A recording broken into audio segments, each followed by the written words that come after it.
समस्त मातृशक्तियों भाई बंधु सादर जय श्री कृष्ण। पापांकुशा एकादशी का व्रत श्रद्धा पूर्वक रखने से और इस दिन भगवान श्री हरि की श्रद्धा पूर्वक पूजा आराधना करने से समस्त पापों का नाश होता है और मोक्ष फल की प्राप्ति होती है। तो मित्रों, आज आपको हम बताएंगे पापांकुशा एकादशी के दिन किस मुहूर्त में आपको भगवान श्री हरि की पूजा करना चाहिए और इस दिन किन नियमों का पालन आपको करना चाहिए और किस प्रकार से भगवान श्री हरि की पूजा आपको करना चाहिए। इसकी पुण्यदायिनी व्रत कथा भी आज आपको हम सुनाएंगे। तो मित्रों, पूरे वीडियो को आप ध्यानपूर्वक देखेंगे तभी इसका संपूर्ण फल आपको मिलेगा। मित्रों, आप सभी का बहुत बहुत स्वागत है आपके अपने ही चैनल एस्ट्रो गुरुजी में। यदि आपने अभी तक हमारे चैनल को सब्सक्राइब यदि नहीं किया हो तो अभी सब्सक्राइब कर लें और बेल आइकन को अवश्य दबाएं, जिससे हमारे अगले आने वाले नए वीडियो की नोटिफिकेशन सबसे पहले आपके पास पहुंचे। आप नित्य नई नई ज्ञानवर्धक जानकारियां व नित्य का राशिफल हमारे चैनल से प्राप्त करते रहें। तो भगवान विष्णु जी की कृपा और पुण्यों का संचय करने के लिए एकादशी का व्रत किया जाता है। व्रत और उपवास में बहुत अंतर होता है। किसी भी व्रत में प्रचलित परंपरा के अनुसार सागार, फलाहार आदि लिए जा सकते हैं, परंतु उपवास अधिकतर निराहार करना चाहिए। तो त्रिस्पर्शा और पक्षवर्धिनी एकादशी बहुत ही महत्वपूर्ण और फलों को देने वाली होती है। इसी प्रकार यदि दसवीं तिथि को दिन में या रात में एकादशी तिथि हो तो द्वादशी युक्त एकादशी का व्रत करना सबसे उत्तम माना गया है। भगवान महादेव ने पक्षवर्धिनी एकादशी का महत्व श्री नारद जी को सुनाया था कि जो एकादशी तिथि है, यदि अमावस्या अथवा पूर्णिमा 8 दंड की रहे, दिन रात अविकल रूप से रहे तथा दूसरे दिन प्रतिपदा में उसके कुछ अंश चले जाए तो उस पक्ष की एकादशी पक्षवर्धिनी एकादशी मानी गई है। इस एकादशी का व्रत बहुत ही अधिक पुण्यदायी और फलों को देने वाला माना गया है। तो जो भी भक्त श्रद्धालु स्त्री पुरुष पक्षवर्धिनी एकादशी का महात्मा सुनते हैं या पढ़ते हैं, वे उस पुण्य के भागी हो जाते हैं।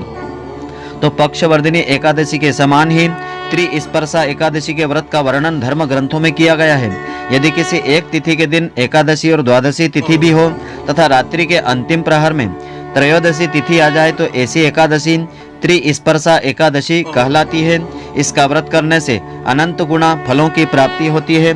तो हमारे शास्त्रकारों ने व्रत का स्तर अलग अलग प्रकार से बताया है। आप अपनी श्रद्धा और भक्ति के अनुसार जो भी संभव हो आप कर सकते हैं। तो पहला व्रत बताया है निर्जल व्रत होता है, जिसमें जल का उपयोग नहीं होता है। दूसरा उपवास व्रत होता है और तीसरा है केवल एक बार अन्न रहित दुग्ध आदि पेय पदार्थ इसमें ग्रहण किया जाता है। चौथा है नक्त व्रत, इसमें दिन भर उपवास रख करके रात्रि में फलाहार करना होता है। पांचवा एक भुक्त व्रत, यानी किसी भी एक समय एक बार फलाहार करना। तो अशक्त, वृद्ध, बालक और रोगी जो व्रत न कर सके यथासंभव अन्न आहार का परित्याग तो एकादशी तिथि के दिन कर ही देना चाहिए।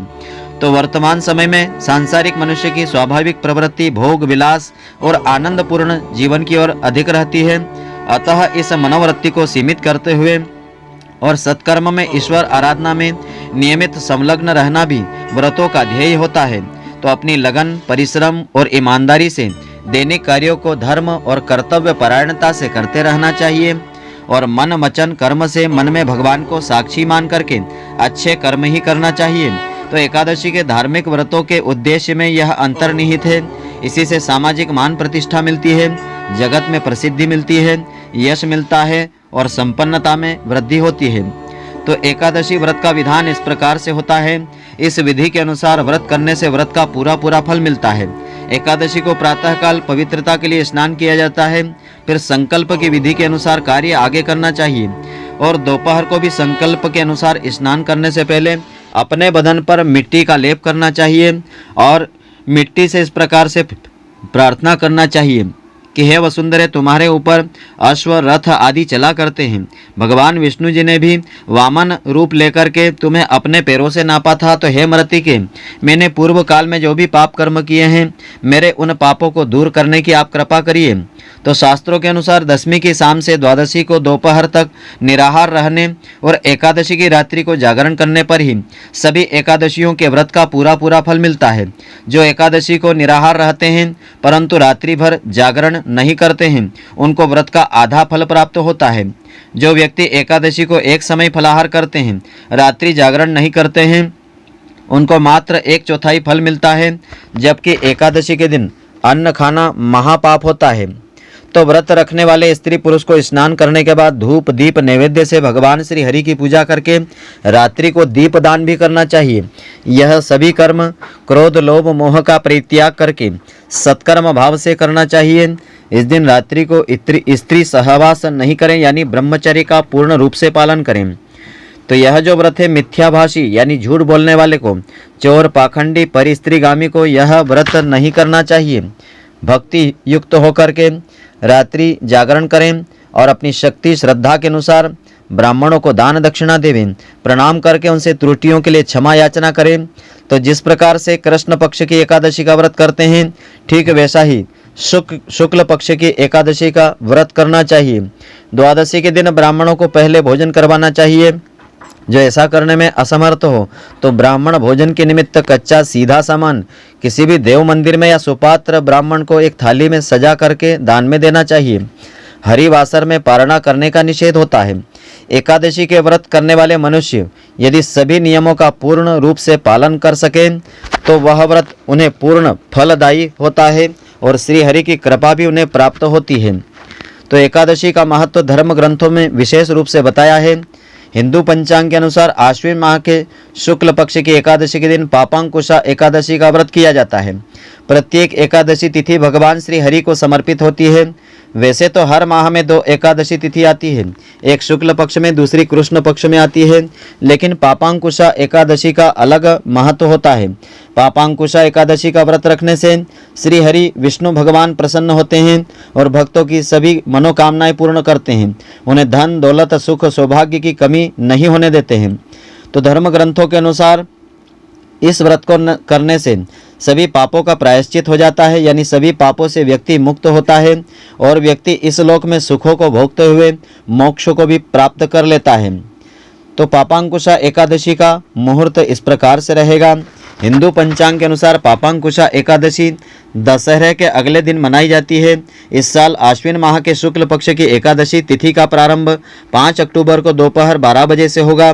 वहीं इस तिथि का समापन अगले दिन यानी 6 अक्टूबर गुरुवार को प्रातःकाल 9:40 पर होगा। ऐसे में उदयात तिथि के अनुसार पापांकुशा एकादशी का व्रत 6 अक्टूबर 2022 गुरुवार के दिन रखा जाएगा। तो पापांकुशा एकादशी व्रत की पूजा विधि इस प्रकार से है। एकादशी तिथि को प्रातःकाल सूर्योदय से पहले उठ करके स्नान आदि करना चाहिए और स्वच्छ वस्त्र धारण कर लेवें और इस व्रत का संकल्प भगवान विष्णु जी के सामने लेवें।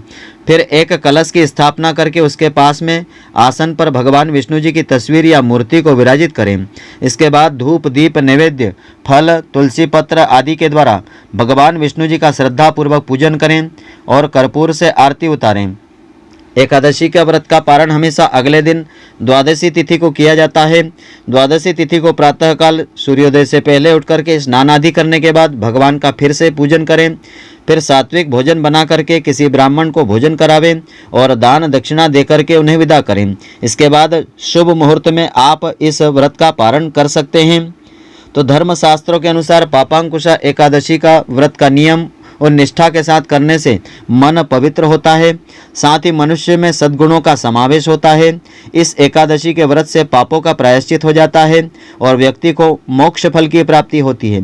पापांकुशा एकादशी व्रत को करने से कठोर तप के समान फलों की प्राप्ति हो जाती है। तो पापांकुशा एकादशी के दिन भगवान श्री हरि की श्रद्धापूर्वक पूजा अर्चना करने के पश्चात पापांकुशा एकादशी की यह पुण्यदायिनी व्रत कथा सुनना चाहिए, जिससे कि इस व्रत का पूरा फल प्राप्त होता है।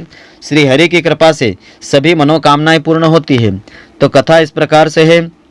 धर्मराज युधिष्ठिर ने विनय पूर्वक पूछा कि हे भगवान, सांसारिक जीवन में मनुष्य को पाप कर्म से हमेशा बचना चाहिए, परंतु यदि भूलवश कोई पाप हो जाए तो क्या करें? क्या ऐसा भी कोई व्रत है जो ऐसे मनुष्य की रक्षा कर सकता है? तो भगवान श्री कृष्ण जी ने कहा कि हे राजन, आश्विन माह के शुक्ल पक्ष में जो एकादशी होती है वह पापांकुशा एकादशी के नाम से जगत में प्रसिद्ध है। यह पापों का नाश करने वाली तथा पापों को हरने वाली होने के कारण ही इस एकादशी का नाम पापांकुशा एकादशी रखा गया है। इस दिन साधक को भक्त को विधि पूर्वक भगवान पद्मनाभ की पूजा करना चाहिए। यह एकादशी मनुष्य को मनोवांछित फलों को प्राप्त करवाने वाली है। जो व्यक्ति अज्ञानवश पाप कर लेते हैं परंतु प्रतिदिन श्री हरि से अपने अपराधों की क्षमा मांगते हुए उन्हें प्रणाम करते हैं, वे नरक में नहीं जाते हैं भगवान विष्णु जी के नाम के कीर्तन मात्र से संसार के सभी तीर्थों के पुण्यों का फल मिल जाता है। जो व्यक्ति सारंग पाणी भगवान विष्णु जी की शरण में जाते हैं, उनको यम यातना नहीं भोगना पड़ती है। जो अज्ञानी विष्णु और वैष्णव शिव और शिव के भक्तों की निंदा करते हैं, वे अवश्य नरक में निवास करते हैं। पृथ्वी पर जितने भी तीर्थ हैं, वहाँ भक्तों को भगवान श्री विष्णु एवं शिव जी को अलग न मान करके सदैव प्रभु का सम्मान पूर्वक पूजन अर्चन करना चाहिए। पापों पर अंकुश रखने वाली एकादशी जैसा पुण्यदायी कोई व्रत नहीं होता है। पृथ्वी पर जितने देवालय और तीर्थ हैं, जैसे कि गंगा जी है, गया जी है, काशी है, कुरुक्षेत्र और पुष्कर आदि में किए गए स्नान दान की तुलना में अधिक पुण्यवान वह व्रत होता है। इस व्रत के साथ जागरण करने से मनुष्य भगवान विष्णु जी की विशेष कृपा प्राप्त कर लेता है। तो हे युधिष्ठिर, व्रत करने वाले श्रद्धालु व्रती की भावी पीढ़ियां भी पापांकुशा एकादशी के पुण्य फल से लाभान्वित होती है। तो हे नृपोत्तम, बाल्यावस्था, युवावस्था और वृद्धावस्था, इन सभी अवस्थाओं में इस व्रत को करने से व्यक्ति को सद्गति प्राप्त होती है। तिल, भूमि, गौ, अन्न, जल, छत्री आदि दान करने से मनुष्य पुण्य को प्राप्त कर लेता है। तप और दान अपनी शक्ति और सामर्थ्य के अनुसार करना चाहिए। तो धर्मराज युधिष्ठिर ने कहा कि हे योगेश्वर, मनुष्य पापों से कैसे बचे? भगवान श्री कृष्ण बोले कि हे धर्मराज, तुम्हारा यह प्रश्न बहुत ही लोकोपयोगी है और कल्याणकारी भी है। तो जब व्यक्ति मन वचन कर्म से विष्णु भगवान की शरण में जाता है, तो स्वयं भगवान उसकी रक्षा करते हैं। सभी गरीब अमीर स्त्री पुरुषों को यथाशक्ति स्नान दान ध्यान तप पूजन और यज्ञ आदि अनुष्ठान करते रहना चाहिए। यदि कभी पहले भूल हो गई हो तो पापों पर अंकुश रखने वाली इस पापांकुशा एकादशी का व्रत विधि पूर्वक, श्रद्धा पूर्वक और नियम पूर्वक करना चाहिए और इसकी पुण्यदायिनी कथा को भी श्रवण करना चाहिए, जिससे कि इस व्रत का पूरा फल प्राप्त होता है। तो यह जो कथा है श्री पद्म पुराण में वर्णित की गई है। इस व्रत में फलाहार का विधान इस प्रकार से है। इस दिन हैं और फल आदि का प्रयोग इसमें अधिक से अधिक आप करें, तो यह व्रत आपके लिए पुण्यदायी होगा। तो मित्रों, आशा करता हूँ कि आपको हमारी यह ज्ञानवर्धक जानकारी पसंद आई होगी। यदि आपको पसंद आई हो तो आप हमारे इस ज्ञानवर्धक वीडियो को अधिक से अधिक मित्रों व रिश्तेदारों के साथ शेयर करें, जिससे कि इसका पुण्य फल आपको भी मिलता रहे। आप हमारे वीडियो को लाइक करना नहीं भूलें। धन्यवाद। जय श्री कृष्ण मित्रों, फिर मिलेंगे।